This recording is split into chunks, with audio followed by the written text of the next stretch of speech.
El presidente del Consejo Europeo, Charles Michel, insiste en que es muy importante evitar una mayor escalada de tensión tras el supuesto ataque con misiles de Israel a Irán. En una entrevista exclusiva con Euronews, hace un llamamiento para terminar con el asunto.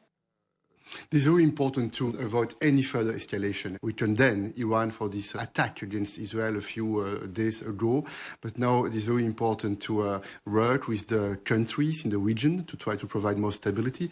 And for that, it is very important that there is a ceasefire in Gaza. It is very important that the hostages are released and that there is more humanitarian access. Both the United States and the EU asked Israel not to respond, and yet Israel has ignored that. Is that some sort of failure of diplomacy? What will be important, these are the next days. And it's very important to observe in the next days if indeed it's possible to come back to a situation with more stability. Iran is a threat for the region, and the decision made by Iran to attack Israel is unprecedented.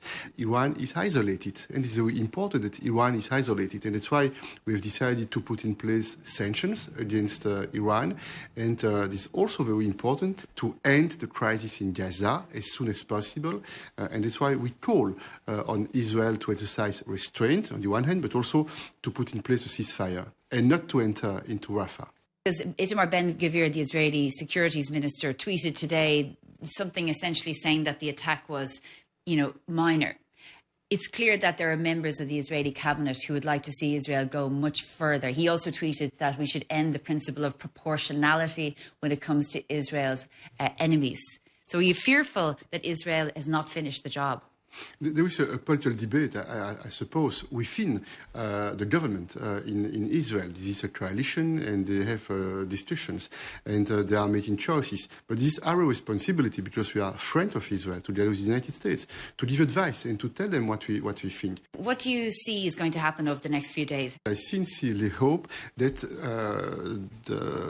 what happened last night, this is the end of that story, and I hope that we can focus on the situation in Gaza.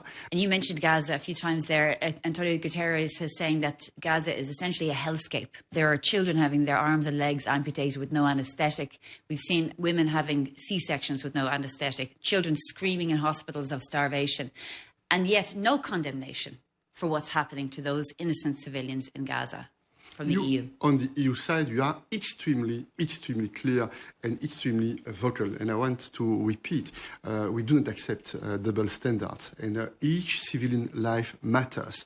And that's why we are calling on the Israeli government to put in place this ceasefire as soon as possible and to allow the humanitarian access. And there is a very serious situation with famine, with huge difficulties for the children, for the civilian people.